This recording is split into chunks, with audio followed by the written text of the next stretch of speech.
ധർമ്മസ്ഥല, കർണാടകയിലെ ധർമ്മസ്ഥലയിൽ ഒരുപാട് പെൺകുട്ടികളെ ബലാത്സംഗം ചെയ്ത് കുഴിച്ചിട്ടു. ആ സ്ഥലമൊക്കെ ലോറി ഉടമ മനാഫിനെ നമുക്കറിയാം, അർജുന്റെ കേസിൽ കുറെ നാടകം കളിച്ച ആളാണ് മനാഫ്. അപ്പോൾ മനാഫ് ഇങ്ങനെ ചൂണ്ടി കാണിച്ചു കൊടുക്കുകയാണ്, ഇവിടെയാണ് മനാഫ് കൊണ്ട് കുഴിച്ചിട്ടതുപോലെയാണ് മനാഫ് എന്ന് കാണിച്ചു കൊടുത്തതൊക്കെ. ഇപ്പോ പറ്റില്ല. 3900 പേജുള്ള റിപ്പോർട്ട് പുറത്തു വന്നു. അതിൽ മനാഫിന്റെ ചീട്ട് കീറുന്ന റിപ്പോർട്ടാണ്. ധർമ്മസ്ഥലത്തെ എല്ലാം പരിശുദ്ധമാണ്. അവിടുത്തെ പിന്നെ അധികാരി വീരേന്ദ്രന്റെ കൈകൾ മുഖ്യമന്ത്രി പറയുമ്പോൾ എന്റെ കൈകൾ ശുദ്ധമാണെന്ന് പറയുമ്പോൾ അദ്ദേഹത്തിന്റെ കൈകൾ ശുദ്ധമാണ്, പരിശുദ്ധമാണ്. ആ സ്ഥലം മുഴുവൻ ശുദ്ധമാണ്. ഇത് കർണാടക സർക്കാരും റിയൽ എസ്റ്റേറ്റ് മാഫിയയും മതപരിവർത്തന ലോബികളും ചേർന്ന് നടത്തിയ നാടകം. അതിൽ മനാഫിന് ചിലപ്പോൾ കോടികൾ കിട്ടിയിട്ടുണ്ടാകും. ഇവിടെ മനാഫിന്റെ കൃത്യമായ കാര്യങ്ങൾ, ഈ അമ്പലത്തിന്റെ കാര്യത്തിൽ മനാഫിന് എന്താണ് എന്നുള്ളത് അന്വേഷിക്കാൻ കേന്ദ്രം തന്നെ നേരിട്ട് വരുന്നു എന്നുള്ളതാണ്. അതായത് കേന്ദ്ര ഏജൻസികൾ തന്നെ മനാഫിന്റെ പിന്നാലെ കൂടിയിട്ടുണ്ട് എന്നുള്ള വിവരങ്ങൾ പുറത്തു വരുന്നു. മനാഫിനെ കേന്ദ്രം കൊടുക്കുവോ?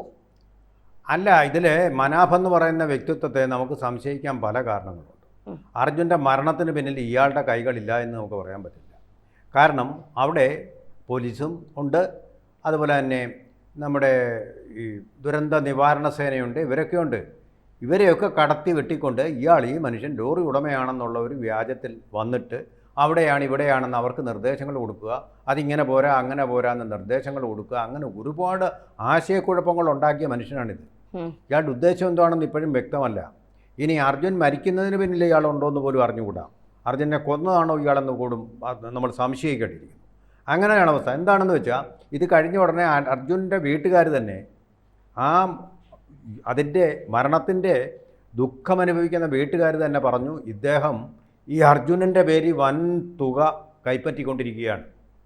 അതിനുവേണ്ടി അർജുൻ്റെ വേണ്ടിയിട്ട് സോഷ്യൽ മീഡിയ ഉപയോഗിച്ചുകൊണ്ട് വൻ തോതിൽ പണം തട്ടിക്കൊണ്ടിരിക്കുകയാണ്, പിരിച്ചുകൊണ്ടിരിക്കുകയാണെന്ന് അവരുടെ വീട്ടുകാർ തന്നെ പറഞ്ഞു. എന്നിട്ട് കപട വാർത്തകൾ വരാൻ വേണ്ടിയിട്ട് കപട നാടകങ്ങളാണ്, ഇയാൾ വലിയൊരു മനുഷ്യസ്നേഹിയാണെന്ന് വരുത്താൻ വേണ്ടിയിട്ടുള്ള കള്ളത്തരങ്ങൾ പടച്ചു വിട്ടുള്ള തള്ളുകളായിരുന്നു. വീട്ടുകാരത് തിരിച്ചറിഞ്ഞു.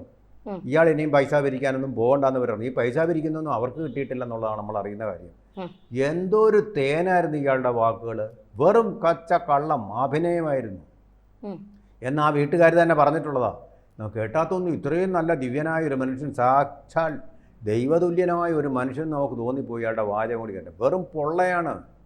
പൊള്ള മിന്നുന്നതെല്ലാം പൊന്നല്ല എന്ന് പറഞ്ഞതുപോലെ തന്നെ ഇയാൾ ഈ പറഞ്ഞ കാര്യങ്ങളൊന്നും സത്യസന്ധമായിട്ടുള്ള കാര്യങ്ങളല്ല.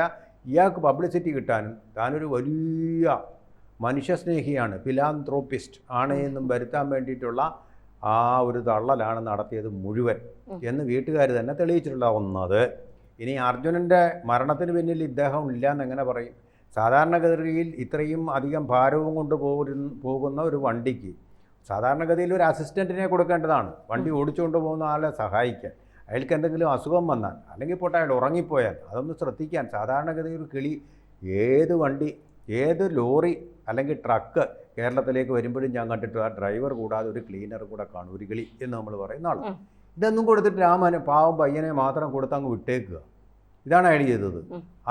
അതുകൊണ്ടാണ് ഈ ദുരന്തം സംഭവിച്ചത് തന്നെ. വേറൊരാളും കൂടെ ഉണ്ടായിരുന്നെങ്കിൽ ഇങ്ങനെയുള്ള അന്വേഷണവും വേണ്ടി വരത്തില്ല, ഇങ്ങനൊരു ചതിയും ഉണ്ടാവത്തില്ലെന്നാണ് എൻ്റെ ഒരു വിശ്വാസം. ആരെങ്കിലും ഒരു കൂട്ടനുണ്ടായിരുന്നെങ്കിൽ ഇത് പറ്റുകയില്ലായിരുന്നു എന്നാണ് എൻ്റെ വിശ്വാസം. അപ്പോൾ അത് ചെയ്യാതെ മരണത്തിന് കാരണക്കാരനായിട്ടുണ്ട്, മറിഞ്ഞോ അറിയാതെ ഇയാൾ വന്നത്. പിന്നെ ധർമ്മസ്ഥലയിൽ ആരോ എങ്ങനെയോ ഇല്ലാത്ത മനുഷ്യരുടെ പേരും പറഞ്ഞുകൊണ്ട് മരിച്ചു എന്ന് പറഞ്ഞപ്പോഴത്തേക്ക് ഇയാളൊരൊറ്റ ഓട്ടമാണ് കുതിച്ച്. ഇയാൾക്ക് എന്താ അവിടെ കാര്യം? കർണാടകമാണത്. കർണാടകയിൽ ഇയാൾ പണ്ട് അനധികൃതമായിട്ട് കാട്ടിലെ തടി വെട്ടി വിറ്റു എന്നുള്ള കേസിൽ കുറേ നാൾ ജയിലിൽ കിടന്ന ആളാണ്. മനസ്സിലായോ? അങ്ങനെയുള്ള ബന്ധമാണ്. കള്ളത്തരങ്ങൾ മാത്രമാണ് ഈ മനുഷ്യൻ്റെ ആകെയുള്ള സേവനം എന്ന് പറയുന്നത്, കള്ളത്തരങ്ങൾ കാണിക്കുക. അപ്പോൾ ഈ മരണത്തിലും ഇയാളുടെ കള്ളത്തരം ഇല്ലെന്നോ അത് ഇനി അന്വേഷണം നടത്തണമെന്നാണ് എൻ്റെ അഭിപ്രായം ഈ സ്ഥിതിക്ക്. കാരണം ഇപ്പോൾ കൂടുതൽ സംശയം നമ്മളിൽ ഉണ്ടാവുകയാണ് ധർമ്മസ്ഥല കാര്യത്തോടു കൂടി. ഇയാളൊരൊറ്റ ഓട്ടം അങ്ങോട്ട്, ഇയാൾ അവിടെ ചെന്നിട്ട് ഈ ഒരു അന്തരീക്ഷം സൃഷ്ടിക്കേണ്ട കാര്യം എന്താ? ഒന്നുകിൽ അന്ധമായ മതവിരോധം. അതിന് വേണ്ടിയിട്ടാണ് ധർമ്മസ്ഥല എന്ന് പറയുന്ന സ്ഥലം എല്ലാവർക്കും അറിയാം. അവിടെ ഇങ്ങനെ കൊലപാതകങ്ങളൊന്നും നടത്തുക എന്ന് പറഞ്ഞാൽ ഈ കാശ്മീരിലെ ഈ ഡോക്ടർമാരായിട്ടുള്ള ഡോക്ടർ നബി ഒക്കെ ഉണ്ടല്ലോ, ഉമർ നബി, അതുപോലെയുള്ള ആൾക്കാരൊന്നുമല്ല അവിടെ ഉള്ളത്.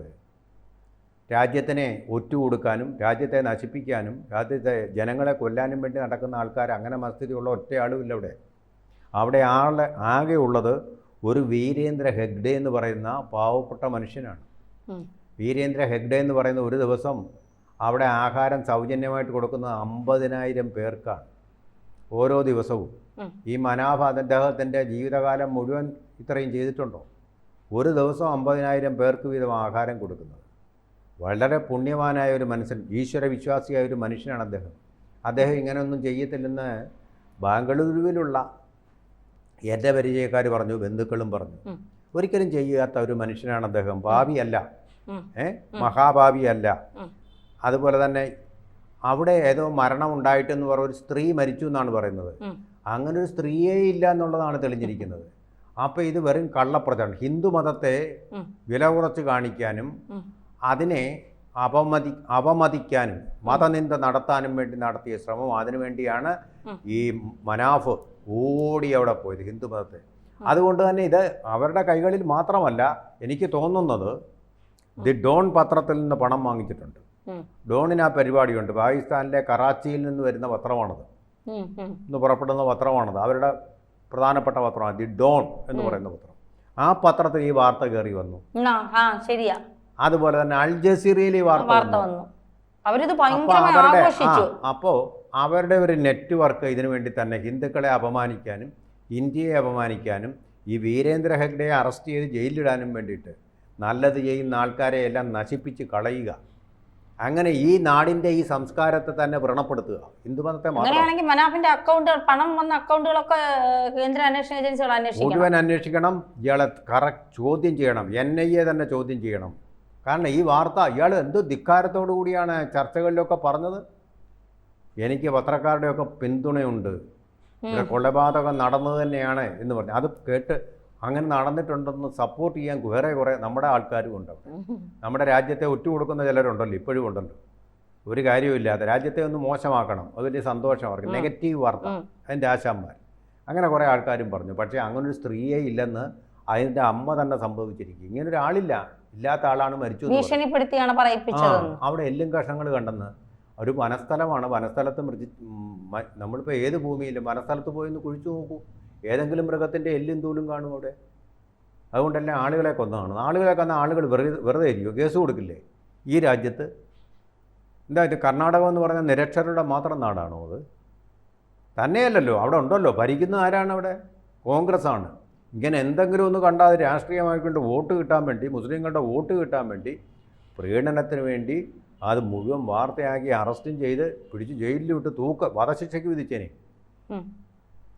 അപ്പോൾ അത് ചെയ്യുന്നില്ല, ചുമ്മാ ദുഷ്പേരുണ്ടാക്കുകയാണ് ഭാരതീയ സംസ്കാരത്തിന്. അതാണ് അവർ ചെയ്തുകൊണ്ടിരുന്നത്.